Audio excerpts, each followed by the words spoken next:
الحمد لله نحمده ونستعينه ونستغفره ونؤمن به ونتوكل عليه ونعوذ بالله من شرور أنفسنا ومن سيئات أعمالنا من يهده الله فلا مضل له ومن يضلله فلا هادي له ونشهد أن لا إله إلا الله وحده لا شريك له ونشهد أن سيدنا وسندنا ورحمتنا ومولانا محمد وبارك وسلم تسليما كثيرا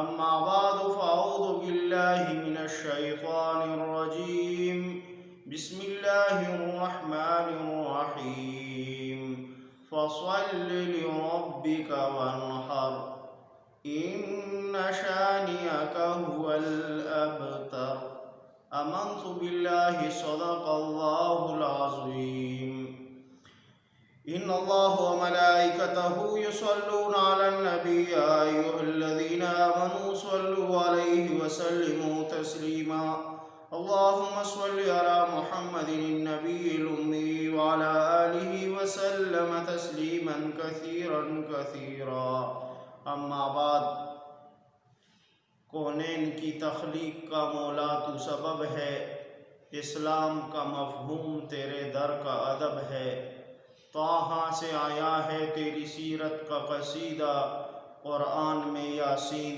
تیرا نام نسب ہے۔ اما بعد میرے مسلمان بھائیوں، آپ کے سامنے میں نے سورہ کوثر کی ایک آیات کریمہ تلاوت کی۔ میرے دوستو، اللہ جل جلالہ نے قربانی کے متعلق جو احکامات نازل کیے ہیں، آج ان میں سے ایک حکم جس کے متعلق کہیں جمعوں سے ہمارے بیانات جاری ہیں، لیکن آج ہم قربانی کے جانور کے عیب کے بارے میں بیان کریں گے کہ قربانی کے جانور وہ جس کا عیب ایسا ہو کہ اس عیب کے ہوتے ہوئے اس جانور پر قربانی جائز نہیں، یا وہ عیب معمولی ہے اور اس عیب کی وجہ سے قربانی پر کوئی فرق نہیں پڑتا اور اس جانور پر قربانی جائز ہے، تو اس کے متعلق آج مختصر سا ایک نقشہ آپ کے سامنے پیش کریں گے انشاءاللہ۔ وہ اعضاء جن پر قربانی جائز ہے یا جائز نہیں ہے، ان کے متعلق، ان عیوب کے متعلق تھوڑی سی بات کرتے ہیں۔ آئیے ہم اس نقشے کی طرف نظر ڈالتے ہیں۔ آنکھ کا نظر نہ آنا یعنی اندھا پن، اندھے جانور پر قربانی جائز نہیں۔ آنکھ کا نظر کم آنا، وہ بھی آنکھ کا نظر کم آنا اور کیفیت ایک آنکھ، تو قربانی جائز نہیں اس پر۔ آنکھ کا نظر کم آنا، تہائی نظر یا زیادہ ختم، تو ایسے جانور پر بھی قربانی جائز نہیں۔ اور آنکھ کا اعضاء جو ہے، عیب اس کا نظر کم آنا، تہائی سے کم کمزور جانور، تہائی سے کم ہو تو ایسے جانور کی قربانی جائز ہے۔ یہ آنکھوں کا مسئلہ ہے جانور کے، یعنی جانور کی دونوں آنکھیں اندھی ہیں تو اس جانور پر بھی قربانی جائز نہیں ہے، یا بالکل ایک آنکھ اندھی ہے اس کی تو اس پر بھی قربانی جائز نہیں ہے۔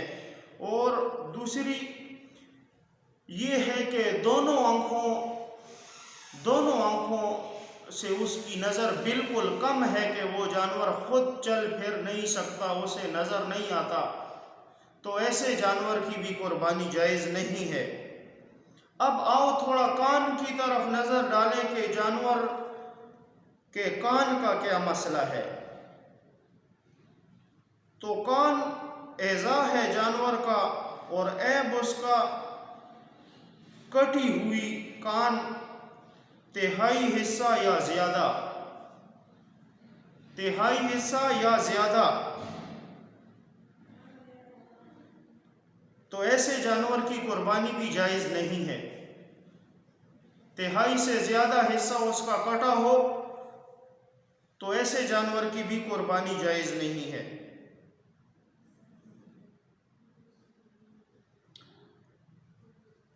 جیسے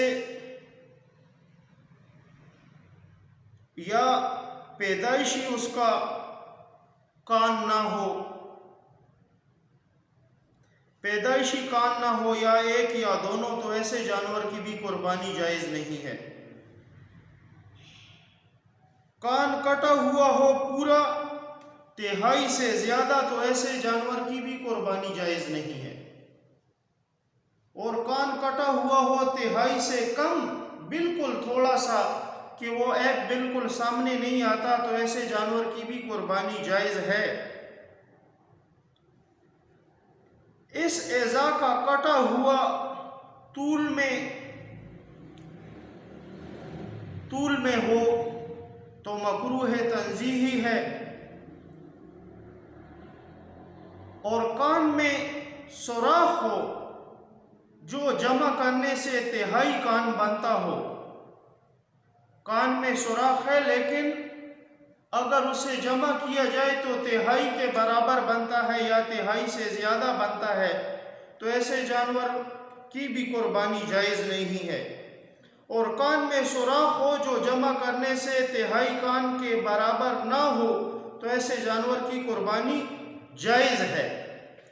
اب تھوڑا ناک کی طرف نظر ڈالتے ہیں۔ ناک کٹی ہوئی ہو جانور کی، تہائی سے زیادہ حصہ ناک کا کٹا ہوا ہو، تو ایسے جانور پر بھی قربانی جائز نہیں ہے۔ ناک کٹی ہوئی ہو، تہائی سے کم ہو، تہائی سے کم ہو، تو ایسے جانور کی قربانی جائز ہے۔ اب آؤ تھوڑا سینگوں کی طرف۔ جانور کے سینگ پیدائشی نہ ہو ایک جانور کے، ایک یا دونوں، تو مکروہ تنزیہی ہے، مکروہ تنزیہی ہے۔ سینگ کا ہول اترا ہوا ہو، سینگ کا ہول اترا ہوا ہو یا اتر گیا ہو، ایک یا دونوں کا، تو یہ بھی مکروہ تنزیہی ہے۔ سینگ ٹوٹے ہو، سینگ اگر ٹوٹ گئے ہوں یا ٹوٹے ہوئے ہوں کل یا بعض، اور گودا نظر نہ آتا ہو، تو ایسے جانور کی بھی قربانی مکروہ تنزیہی ہے۔ سینگ جڑ سے ٹوٹے ہوئے ہوں، کل اور گودرا نظر آ جائے، تو ایسے جانور کی قربانی جائز نہیں ہے کہ بالکل ٹوٹے ہوئے ہوں سینگ اس کے اور گودرا اس کا نظر آ جائے، ایسے جانور کی پھر قربانی جائز نہیں ہے۔ سینگ جڑ سے ٹوٹے ہوئے ہوں اور کل بالکل تمام کے تمام اور اس کا گودرا نظر آئے دونوں سینگوں کا، تو ایسے جانوروں کی بھی قربانی جائز نہیں ہے۔ اب آؤ تھوڑا زبان کی طرف۔ جانور کی زبان کٹی ہوئی ہو تہائی سے زیادہ، تو اس جانور کی بھی قربانی جائز نہیں ہے۔ اور زبان کٹی ہوئی ہو تہائی سے کم ہو، بالکل تھوڑی، تو ایسے جانور کی قربانی جائز ہے۔ یہ تو زبان کا مسئلہ تھا۔ دانت کا مسئلہ باؤ، دانت جو ہے جانور کے، دانت ٹوٹ جائے جانور کے، تو دانت ٹوٹ جائیں تو سارے دانت اگر ٹوٹے ہوئے ہوں جانور کے تو ایسے جانور پر قربانی جائز نہیں ہے۔ دانت ٹوٹ جائیں بعض، لیکن جانور گھاس نہیں کھا سکتا۔ دانت ٹوٹ جائیں تھوڑے سے، لیکن یہ ہے کہ ایسے دانت ٹوٹے ہوئے ہو کہ جس سے جانور گھاس کھاتا ہے اور وہ جانور گھاس نہیں کھا سکتا، تو ایسے جانور پر بھی قربانی جائز نہیں ہے۔ دانت ٹوٹ جائیں بعض، لیکن جانور گھاس کھا سکتا ہے، تو ایسے جانور پر قربانی جائز ہے پھر۔ اور دانت پیدائشی نہ ہو، بالکل پیدائشی دانت نہیں ہے جانور کے۔ اگر پیدائشی دانت نہ ہو جانور کے لیکن گھاس کھا سکتا ہے، تو ایسے جانور پر قربانی جائز ہے۔ لیکن یہ عیب ایسا ہے کہ اگر اس کا عیب معلوم نہیں ہوتا اور جانور بالکل صحیح طریقے سے یہ گھاس کھا سکتا ہے، تو ایسے جانور کو پھر ذبح کرنا جائز ہے قربانی میں۔ آؤ اب دم کی طرف، کہ دم کا معاملہ کیا ہے۔ دم کٹی ہوئی ہو جانور کی کل یا تہائی سے زیادہ، دم کٹی ہوئی ہو جانور کی کل یا تہائی سے زیادہ، تو ایسے جانور پر بھی قربانی جائز نہیں ہے۔ دم کٹی ہوئی ہو لیکن تہائی سے بالکل کم ہو تو ایسے جانور پر قربانی جائز ہے۔ دم بالکل نہ ہو، پیدائشی دم نہ ہو، تو ایسے جانور کی قربانی مکروہ ہے۔ چکتی کٹی ہوئی ہو کل، یعنی تمام چکتی کٹی ہوئی ہو اس کی، تو ایسے جانور کی قربانی جائز نہیں ہے۔ چکتی کٹی ہوئی ہو جانور کی تہائی سے زیادہ ہو، تو ایسے جانور کی بھی قربانی جائز نہیں ہے۔ اگر چکتی کٹی ہوئی ہو لیکن تہائی سے بالکل کم ہو، معمولی سی ہو، تو ایسے جانور پر پھر قربانی جائز ہے۔ اب آؤ تھن کی طرف۔ تھن خشک ہو جائیں سارے، تھن بالکل جانور کے خشک ہو جائیں سارے، تو ایسے جانور پر قربانی جائز نہیں ہے۔ تھن نہ ہو پیدائشی، بالکل پیدائشی تھن نہیں ہے، تو ایسے جانور پر بھی قربانی جائز نہیں ہے۔ تھن کٹے ہوں، ایسے کٹ جائیں کہ تہائی سے زیادہ ہوں یا تہائی کے برابر ہوں، تو ایسے جانور پر بھی قربانی جائز نہیں ہے۔ تھن کٹ جائے لیکن تہائی سے بالکل کم ہو کہ اس کا عیب بھی پتہ نہ چلے، تو ایسے جانور پر قربانی جائز ہے۔ تھن سے دودھ سوکھ جائے، اگر سوکھ جائے بغیر مرض کے، کوئی بیماری نہیں ہے جانور کو لیکن پھر بھی تھن سوکھ گئے جانور کے، تو ایسے جانور کی قربانی جائز ہے، لیکن مرض نہ ہو۔ دودھ سے اگر تھن سوکھ جائے بکری کے ایک تھن کے سبب، وہ بھی بسبب مرض کے ہو، تو مرض کی وجہ سے پھر قربانی جائز نہیں ہے اس پر۔ تھن سوکھ جائے گائے کے 2 تھن بسبب مرض کے، تو قربانی جائز نہیں ہے ایسے جانور پر۔ تھن سے دودھ سوکھ جائے بھینس کے دو تھن ہو، دو تھنوں سے دودھ سوکھ جائے بسبب مرض کے کہ مرض تھا، تو پھر مرض کی وجہ سے قربانی جائز نہیں ہے اس پر۔ تھن سے دودھ سوکھ جائے دو تھن اونٹنی کے بسبب مرض کے، تو مرض کی وجہ سے پھر قربانی جائز نہیں ہے ایسے جانور پر۔ تھن سے دودھ سوکھ جائے ایک تھن گائے، بھینس یا اونٹنی بسبب مرض کے ہوں، ایک تھن ہو تو پھر قربانی جائز ہے۔ یعنی بیماری ایک تھن کو لگی ہوئی ہے، باقی تھن صحیح سالم ہے، تو ایسے جانور پر قربانی جائز ہے۔ اب آؤ تھوڑا ٹانگوں کی طرف۔ ٹانگوں کے بھی بہت عیب ہوتے ہیں جانوروں کے، اکثر ٹانگ کٹ جائے جانور کی، ایک دو تین یا چار کٹی ہوئی ہوں ٹانگیں اس کی، تو ایسے جانور پر قربانی جائز نہیں ہے۔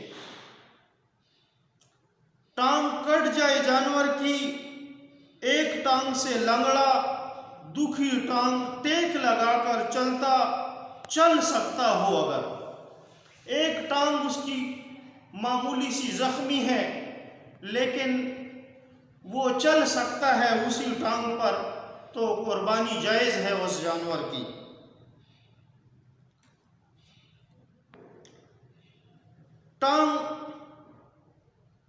ایک ٹانگ سے اگر لنگڑا ہو جانور، دکھی ٹانگ سمیت چلنا دشوار ہو، یعنی ٹانگ اٹھا کر چلتا ہو، وہ جو دکھی ٹانگ ہے اس کی، وہ ٹانگ زمین پر نہ لگا سکتا ہو، تو ایسے جانور کی بھی قربانی جائز نہیں ہے۔ اب آؤ حستین نکالے گئے ہوں، مل دیے جائیں یا چڑھا دیے جائیں، یعنی جانور کو خصی کیا جائے، تو ایسے جانور کی قربانی جائز ہے، بلکہ افضل ہے۔ آقا علیہ الصلوۃ والسلام نے خصی جانور پر بھی قربانی کی ہے۔ حستین کوٹے ہوئے ہوں، خصی کیا ہوا ہو اس کو، تو ایسے جانور کی بھی قربانی افضل ہے، جائز ہے۔ اب آؤ تھوڑا جانور کے جسم کی طرف۔ جانور کا جسم بیمار ہے، گھاس نہیں چر سکتا، بالکل کھا نہیں سکتا جانور گھاس، تو ایسے جانور کی قربانی جائز نہیں ہے۔ جسم دبلا پتلا ہو جانور کا، جسم کا گودا نہ ہو، بالکل ہی اس کا گودا نہیں ہے، تو ایسے جانور کی بھی قربانی جائز نہیں ہے۔ جسم جانور کا خارشی جسم ہو، خارش لگی ہوئی ہو، موٹا تازہ ہو، تو ایسے جانور کی قربانی جائز ہے۔ جسم خارشی ہو جانور کا، دبلا پتلا ہو، بالکل کمزور ہو جانور، تو ایسے جانور کی پھر قربانی جائز نہیں ہے۔ جانور کا جسم مخنث ہو، مخنث مشکل خنثی یا خنثی مشکل، یعنی وہ جس میں نر اور مادہ دونوں ہوں، یعنی نر والی چیز بھی ہو اور مادہ والی چیز بھی ہو، دونوں چیزیں اس کے ساتھ ہوں، تو ایسے جانور کی قربانی جائز نہیں ہے۔ خنثی جانور کی قربانی جائز نہیں ہے۔ جسم نجاست خور ہو اس کا، جانور کا، کوئی بھی جانور ہو، اونٹ ہے، بھینس ہے، گائے ہے، لیکن جسم اس کا نجاست خور ہے، تو ایسے جانور پر قربانی جائز نہیں ہے۔ یا جانور مجنون ہو گیا ہو، پاگل ہو گیا ہو، چارہ نہ چر سکے، کھا نہ سکے، تو ایسے جانور پر بھی قربانی جائز نہیں ہے۔ جانور مجنون ہو گیا ہو، پاگل ہو گیا ہو، لیکن چارہ چر سکتا ہے، چارے کی پہچان ہے، اسے گھاس خود کھا سکتا ہے جانور، تو ایسے جانور کی قربانی جائز ہے۔ یہ تھے وہ عیب جن عیبوں کے ہوتے ہوئے جانوروں پر قربانی نہیں ہوتی، یا جو عیب معمولی ہیں اور وہ ہیں اور شریعت مطہرہ کی روح میں ان پر قربانی جائز ہے۔ تو یہ تھے وہ مسائل جو آپ کے سامنے پیش کیے گئے۔ اللہ جل جلالہ ہم سب کو خوش دلی سے قربانی کی توفیق عطا فرمائے۔ اللہ جل جلالہ ہم سب سے راضی ہو جائے، اور اللہ جل جلالہ ان مبارک دنوں میں اس عبادت کی توفیق ہمیں عطا فرمائے، اور اللہ جل جلالہ ہم سب سے راضی ہو جائے۔ وآخر دعوانا الحمدللہ رب العالمین۔